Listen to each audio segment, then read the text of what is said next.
Hello বন্ধুরা, রিকমেন্ডেশনে নতুন একটা আপডেট এসেছে যা অত্যন্ত গুরুত্বপূর্ণ আপনাদের জন্য। চলুন দেখে নেওয়া যাক আমার মোবাইল স্ক্রিন থেকে। এডিং লোগোস, কোনো লোগো দেওয়া যাবে না, ব্যাকগ্রাউন্ড মিউজিক দেওয়া যাবে না, changing the speed of the video does not qualify. দেখেন, তিনটা জিনিস এখানে গুরুত্বপূর্ণ। চলে আসলাম আমার ফেসবুক অ্যাপসে। চলে আসার পরে আমি চলে যাব রিকমেন্ডেশনে আসার পরে এই যে দেখেন, রিকমেন্ডেশনে একটা নতুন আপডেট দিয়েছে, লার্ন অ্যাবাউট অরিজিনাল কন্টেন্ট। আসি আমরা এখানে কি কি বলেছে। এখানে বলা আছে আন্ডারস্ট্যান্ড অরিজিনাল কন্টেন্ট ও creator are more likely to succeed on Facebook এবং they primarily share content that is created by them. We will explain more about our policy to help you avoid restriction in the future. Here is how well do it, মানে কিভাবে আমরা original content দেওয়ার পরেও যাতে কোনো রকম restriction না আসে সেখানে বিস্তারিত আলোচনা করা আছে। Understand what original content is and how hour policy work. এখানে বুঝতে বলা হয়েছে কিভাবে আপনার অরিজিনাল কন্টেন্ট তাদের পলিসির সাথে কাজ করবে। Test what you have learn and create original content. চলে আসছে হলো গেট স্টার্টে আসার পরে হোয়াট ইজ অরিজিনাল কন্টেন্ট। এখানে বলা আছে we consider original content to be profiles and page that primarily consist of videos others content type that produced by same person or production company that post it.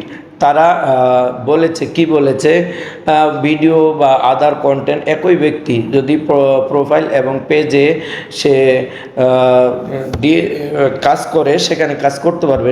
তারা কি আমাদেরকে উৎসাহ দিচ্ছে, we encourage page and policies to regularly post organically produce content to earn the best distribution.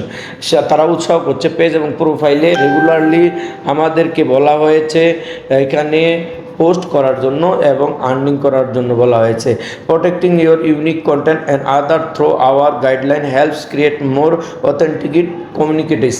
এখানে বলা হয়েছে protect করতে বলা হয়েছে ইউনিক কন্টেন্টগুলোকে এবং গাইডলাইন অনুযায়ী। সেই হিসাবে চলে যাই আমরা, এটা বুঝতে পারলাম। এরপরে কি বলেছে, what does meaningfully enhanced mean, making significant change to that add new information to someone else content is meaningfully enhancing it. Here are some example of how it right. Video overlays with added commentary, text or voice narration that appears throughout, adding new information.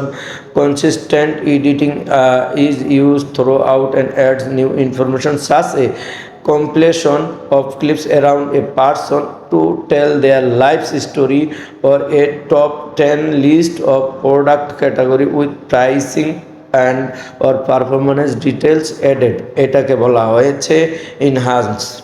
তারপরে আসছে হলো what is the limited originality. Content violates our limited originality policy of your page or profile had no role and creating it does not meaningfully alter its source. কোনো alter করা যাবে না, এটাকে বলছে। Focus on sharing content that is distinctive and engaging. Stitching together clips or adding watermark does not qualify as meaningfully enhancement. Adding logos, কোনো logo দেওয়া যাবে না, ব্যাকগ্রাউন্ড মিউজিক দেওয়া যাবে না, changing the speed of the video does not qualify. দেখেন, তিনটা জিনিস এখানে গুরুত্বপূর্ণ আলোচনাতে দেওয়া হয়েছে। আপনারা যারা আমার ভিডিওটি দেখছেন অবশ্যই ভালো লাগলে লাইক কমেন্ট করে শেয়ার করে দিবেন এবং ফলো দিয়ে পাশে থাকবেন। ইনশাল্লাহ আরও ভালো ভালো শিক্ষণীয়মূলক ভিডিও ফেসবুক সম্বন্ধে আপনাদেরকে দেওয়ার চেষ্টা করব। এখানে বলা হয়েছে adding logos, background music or changing the speed of the video does not qualify. এখানে আপনি যদি অ্যাড করেন আপনার লোগো, আপনি যদি ব্যাকগ্রাউন্ড মিউজিক ব্যবহার করেন এবং চেঞ্জ করেন স্পিড, অনেক সময় আমরা স্পিড চেঞ্জ করি ভিডিওতে, তাহলে কিন্তু এগুলো কোয়ালিফাই করবে না। আই আন্ডারস্ট্যান্ডের পরে আমরা পরবর্তী ধাপ যাচ্ছি। এখানে বলেছে মেক এ অরিজিনাল কন্টেন্ট। আমি এখন একটা অরিজিনাল কন্টেন্ট তৈরি করব।